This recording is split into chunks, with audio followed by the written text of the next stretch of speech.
Госдума России в третьем окончательном чтении приняла закон о поправках в Конституцию страны. За проголосовали 383 народных избранника, против никто, воздержались 43 парламентария. Документ одобрили и в Совете Федерации. Позже за него проголосуют россияне. В каких сферах грядут изменения и на что повлияют поправки в основном своде законов государства? В репортаже Азата Садреева. Новость о поправках в Конституцию России облетела все средства массовой информации страны. В социальных сетях пользователи активно обсуждают грядущие изменения. Мнения разные. Согласно опросам населения, социальный блок получил поддержку большинства россиян. МРОТ не может быть ниже прожиточного минимума. Закрепляется обязательной индексацией пенсий, пособий и иных социальных выплат. Если прожиточный минимум будет меняться в сторону повышения, а конституционно будет закреплен минимальный размер оплаты труда, ниже которого не может быть заработной платы в экономике, то этот пункт, мне кажется, он несколько снизит вот такие риски, когда люди будут беднеть из-за того, что инфляция будет повышаться.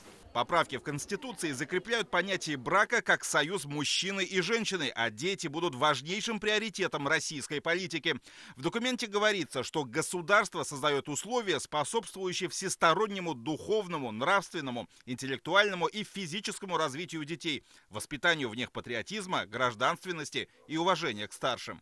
Как институт гражданского общества нам ближе, конечно же, в новой Конституции это сохранение семейных традиций, защита интересов отцовства, материнства и детства и, конечно же, сохранение и развитие родных языков и культуры народов Российской Федерации.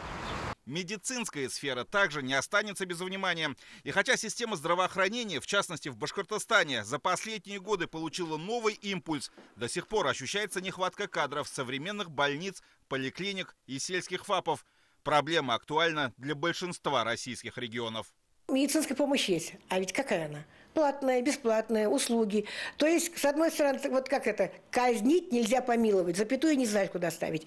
А по новой редакции должна быть медицинская помощь бесплатная, качественная, доступная. Вот полагается сегодня тебе посмотреть терапевту, сделать УЗИ, МРТ. Человек не должен ходить, бегать, где платить, где ходить. Конституция России была принята на референдуме 12 декабря 1993 года. За это время было проведено несколько изменений. Наиболее крупными стали поправки, выдвинутые в президентском послании в 2008 году. В новой редакции, кроме вышесказанного, также укрепится роль Госсовета, Госдумы и Совета Федерации. Будут введены повышенные требования к чиновникам, депутатам и судьям. Депутатам Государственной Думы Российской Федерации запрещается иметь иностранное гражданство или вид на жительство в иностранном государстве. Также запрещается открывать и иметь вклады в зарубежных банках, находящихся за пределами Российской Федерации. Депутаты Нижней палаты парламента также поддержали поправку об обнулении президентских сроков. Это значит, что по истечению своих полномочий в 2024 году действующий глава государства сможет вновь участвовать в открытых и конкурентных выборах. Сам Путин назвал такой вариант возможным, но при одном условии.